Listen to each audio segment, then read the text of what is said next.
What's up, family? Welcome back to another legendary reaction video. Let's go. We could go down the list and we could look at all these fantastic players. And yes, I left some off and Luka and all that. Yes, I left some off and Luka and all that. Doncic maneuvers. Yo, that's when he broke Rudy Gobert ankles, bro. That's crazy. But upon reflection, I definitely thought that Jalen Brunson deserved to be first team. Believe it or not, even ahead of Luka. 6 to shoot. Nah, Jalen Brunson is not ahead of Luka. Comment down below if you guys believe that.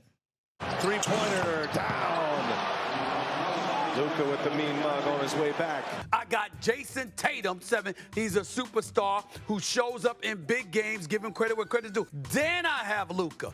I understand how sensational. I don't feel like Jason Tatum has that hunger as Luka. You know what I'm saying? And I feel like also, don't get me wrong, Jason Tatum is a great player. Can't take that from him. But I feel like Luka, especially under pressure, like Luka will definitely make not only game-winning moments and shot-making moments. I just feel like he works harder. Like, Luka has that dog in him, bro. And it's like, you can't explain it. He's just hungry. Comment down below you guys' perspective. Do you believe that Luka Doncic is better than Jason Tatum, or Jason Tatum better than Luka? And then I feel like also the fundamentals, let alone skill set and IQ, I feel like is way, way phenomenal due to him also having the advantage of playing in the European League, in a harder league. You know, I just feel like he's more aggressive than Jason Tatum as well. So comment down below. I want to see you guys' perspective, insight. Luka is offensively. Right. That brother don't think about stopping the cold. If you're not a big fan of Luka Doncic and the Dallas Mavericks, the last month of playoff basketball has been a pretty rough time for you. As looking at Luka individually, from the first round of the conference finals, he's answered the call time and time again when Dallas needed him most. And looking at both Kyrie and Luka, I've never seen two individual players, a tandem and a duo, flip the narrative so fast in under 8 months. Luka is the one, dare I say. This guy, bro, he's like a trader. Stephen A, bro, he go from one thing to another every single time. That has a huge question mark hovering over him. We're going to find out about Luka. This is by an NBA official. We're going to find out about Luka, not his game, but his leadership. But in terms of galvanizing the troops, maximizing potential around them, and leading, he is sorely lacking. That's how dark it was for Luka Doncic near the end of the 23 season. That's why this year's playoff run is the ultimate middle finger to all the ESPN talking heads. And don't forget, even as late as January 30th of this season, with Dallas on the fringe of being I feel like Luka and Kyrie definitely showed up and showed out. I just feel like they need a big. Like, you know, Celtics have Porzingis. You know, Jaylen Brown did step up from a defensive standpoint. Well, basically, Jaylen Brown stepped up a lot. You know, Jason Tatum didn't have that spark. You know, he didn't have that hunger as much as his teammate, Jaylen Brown. I just feel like if the Mavs had a big, they probably could have took that game. Or they could have took that game. team and a play-in tournament team. Stephen A. Smith was blaming Luka Doncic, the player, for Dallas not re-signing Brunson back in 2022. We have brought up Brunson in New York. We looked at Milwaukee and held Giannis accountable. Do we hold Luka accountable for not insisting that Dallas keep Brunson? And not only that question, do we also look at the Dallas Mavericks and ask this question? Was Kyrie a better option? Stephen A. Smith's hatred for Luka Doncic, it really is unparalleled. As to blame Luka, the individual player, for the Mavs not re-signing Brunson, how do you reach that conclusion? And of course, looking at this year's finals, Dallas versus Boston, Luka versus Tatum. 8 months ago, Stephen A. Smith was debating these two guys and was the better overall player. And take a wild guess who he picked. A lot of people would say Luka. I'm going to say Jason Tatum. Jason Tatum's 6'9". Jason Bro, Tatum shoot the height ain't got. Hold on, let me finish. Let me let him finish. three. Jason Tatum 6'9". Jason Tatum can shoot the three. I saw Jason Tatum drop 46 in a closeout playoff game 6 in Milwaukee. I saw Jason Tatum handle his business in a game 7. I've seen a young Jason Tatum who ain't even 27 years of age yet be a primary option on a team that's going to 5 conference championship games. What does height have to do with anything? Okay, that's like not. That's like you're just totally denying Luka Doncic when he did have clutch moments as well. Like my man could drop points. I'm telling you guys, Easily. Stephen A. Smith just hates Luka Doncic with a burning passion. And the Luka versus Tatum debate, I'm not even going to get into this. It's not even a real debate to have. Luka Doncic, at the worst, is a top 2 player. And some would argue right now, the best in the world. Tatum, in my view, is a tier 2 superstar in that top 5, top 6 range, which is still fantastic. Mm-hmm. But comparing to Luka Doncic, he's not on that level, at least not yet. I agree. And attacking Stephen A. Smith's overall argument for Tatum being better, Stephen A's first point was saying Tatum is 6'9".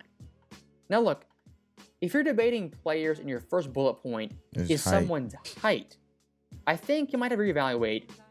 That's like the least. That's like the last factor you should use, which is height. Actually better. And the crazy thing is Luka Doncic, he's 6'7". Not like he's 6'2" or 5'9". Exactly. And unlike Tatum, I'd argue Luka Doncic plays actually taller than he is. He embraces physicality, he drives the basket, and loves getting the free throw line. Tatum at times kind of plays soft and settles for jump shots. Thank you. Sometimes Jason Tatum out there just look like he's just playing a 3-point shootout, bro. To be 6'9", if he want to use height as a factor, bro, he don't have that aggression. And Luka has it. And Luka is not that athletic, well, not that fast, I should say, from an athleticism standpoint. So we could probably say maybe that Jason Tatum is faster than Luka. Who knows? You know what I'm saying? But you can't deny that whose hustle is greater. Hustle will beat athleticism any day. And I feel like Luka has that hustle and that hunger, and Jason Tatum has that athleticism. That's like someone who has potential and someone who just dominates. Who you gonna pick? Who I would pick, especially if it took the last game-winning shot, I'm going with Luka. Comment down below, you guys' choice and why. And Stephen A. Smith's second bullet point for Tatum as the better overall player is that JT is in clutch in big games. And look, Tatum in the clutch gets a bad rap. But here's the thing. Comparing Tatum versus Luka in the clutch, big-time game performances, you're setting Tatum up for failure and slander by comparing him to Luka Doncic. Go back to Luka in his second NBA season, 2020 Game 4 versus the Clippers, the Mavericks down 2-1. Luka in this game, 43 points, 17 boards, 13 assists, 18 to 31 shooting.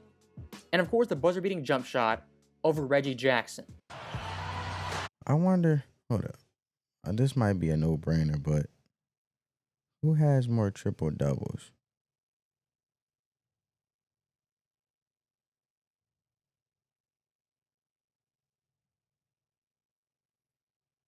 Luka Doncic has 2 triple-doubles.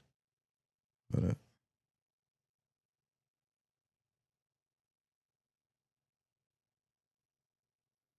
Jason Tatum.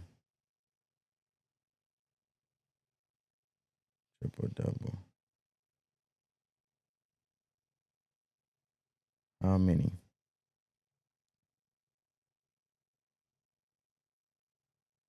Jason Tatum has gotten. Jason Tatum has how many triple doubles? Luka Doncic has 86 career triple doubles, with 76 taking place during the regular season. Jason Tatum career triple doubles.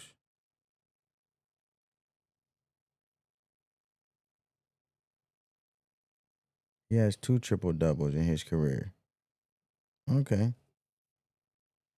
And don't get me wrong, I understand the factor of Jason Tatum being young and so forth, and younger or whatever. To Doncic.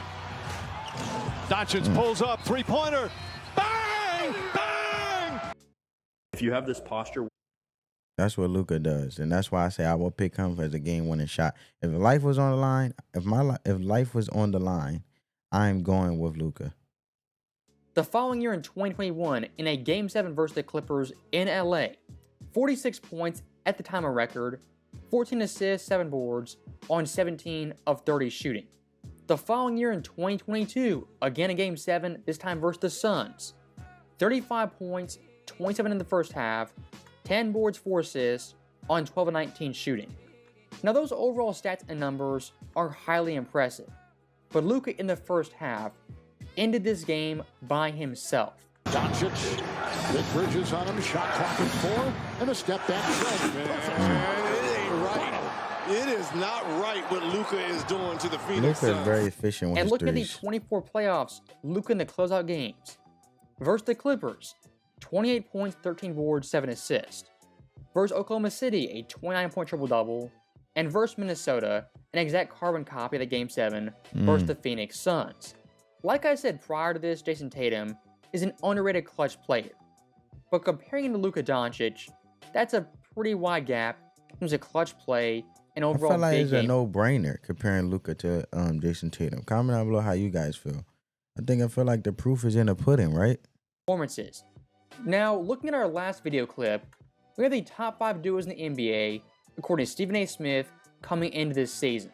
I got Jokic and Murray, Giannis and Dame, KD and Booker, LeBron AD, Kawhi PG. I thought about Kawhi and Luka, but somebody got to play defense. Now, the point of this clip I is don't know. Who the guy? I'm gonna ask you guys, family. Who do you think play better defense, Luka or Jason Tatum? I don't know. Comment down below. expose Stephen A. Smith per se. But what it is there to show you guys is that Kyrie and Luka collectively have overcame all the odds and elevated themselves into the best duos in the league. And looking at those top 5 duos in the postseason, Jamal and Jokic, 1 series win. Giannis and Dame, 0 games played together. KD and Booker together, 0 playoff wins. LeBron and Davis, 1 playoff win. And Kawhi and PG, 0 games played together.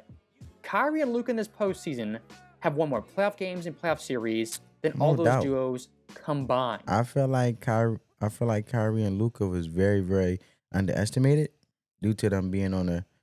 If they want to look at height, so far to say being on the shorter side of things, height wise, and I feel like they just underestimated them so far that, and the ones that they overestimated or had this high expectation for and all this hype, like you seen with KD and Booker, none of these individuals done that yet. And the ironic thing about Stephen A. Smith's video clip right there, at the very end, he took a shot at Luka Doncic and his defense. Kawhi PG. I thought You about saw Anthony Towns' face right there. He like, what you do, man? Combined. And the ironic thing about Stephen A. Smith's video clip right there, at the very end, he took a shot at Luka Doncic Look at this man's face. Look. He's like, bro, what you want me to do? and his defense. Kawhi PG. I thought about Kawhi and Luka, but somebody got to play defense. Now, the irony in Stephen A. Smith taking a shot at Luka and Kyrie, it is pretty rich. As now only 24 playoffs, of course, they're both available and healthy and play the best defense of their careers. And compared to a duo like Kawhi Leonard and Paul George, Luka and Kyrie in 1 playoff run alone accomplished more than these guys in 5 consecutive seasons. I mean, look at these 2 guys in Dallas in this year's playoff run. Nearly 900 points combined. George and Leonard in 2020, 630 points combined. 21, 845. 22, 0. 23, couldn't crack 70. And this year in 2024, Kawhi Leonard didn't even play. Well, yeah, he didn't play. But I'm just saying total playoff points is 117 with Kawhi not playing, 69-20. And this year in 2024, Kawhi Kawhi been Leonard injured a didn't lot, even man. play. So like, I think I can smell shite. Long story short, the PG and Kawhi duo one of the most overrated, overhyped duos in league history. And looking at Dallas's duo, the way Kyrie and Luka complement each other, not nearly as clunky, your turn, my turn, as a lot of other duos. And coming into the playoffs, what I called Kyrie and Luka was basically mini Jokic and Jamal Murray. As of course, Luka Doncic is basically guard version Jokic, and Kyrie is Jamal Murray on That steroids. is true. You could look at it like And looking that. at the overall numbers, how Luka complements Kyrie, Kyrie complements Luka. Luka in first half scoring ranks first at 15.5 points per game. Kyrie, 8.2, which ranks 36th. Now here's the crazy thing. In second half scoring, Luka is still top 10 at 13.3. But Kyrie Irving goes from 8.2 to nearly 15 points per game on 50% shooting. The way Luka and Kyrie play off each other, it is very Jamal Jokic-esque. And what makes Dallas so deadly as a team. I can see that. Do you guys feel like Luka and Kyrie is like the mini Jokic and Jamal Murray? Yeah, I could agree to that. They're compatible. Their chemistry is effortless. It's so smooth. Is that late in the ballgame, most of these series, they have the two best closers and fourth quarter performers. So that right there is the end of the video. And once again, Luka Doncic continuously proving ESPN wrong all of 2024. I agree. As always, thank you guys for watching. Hope you enjoyed it. I'll see you next time. And I feel like Luka will continue to prove ESPN wrong because ESPN don't be knowing what they be talking about half the time. And most of the time, they're trying to stick to whatever is popular to continue to gain interest of individuals and not even really talking about anything without being hypocrites. They talk about things with no substance, and let alone the context that they have. It's just like, what? What are you talking about? You know what I'm saying? It's like, how can you say Luka is not better than Jason Tatum? Just look at the clutch moments. Look at the, like, what, bro? Look at the gameplay. It's just self-explanatory. But then if Luka is not even nowhere near Jason Tatum, like he said in the video, what was the reason of even comparing? That's what I mean from a hypocritical standpoint. But I hope you guys enjoyed this video. Spread that peace, love, and positivity. Let the love supersede the hate. Until next time, family. Peace.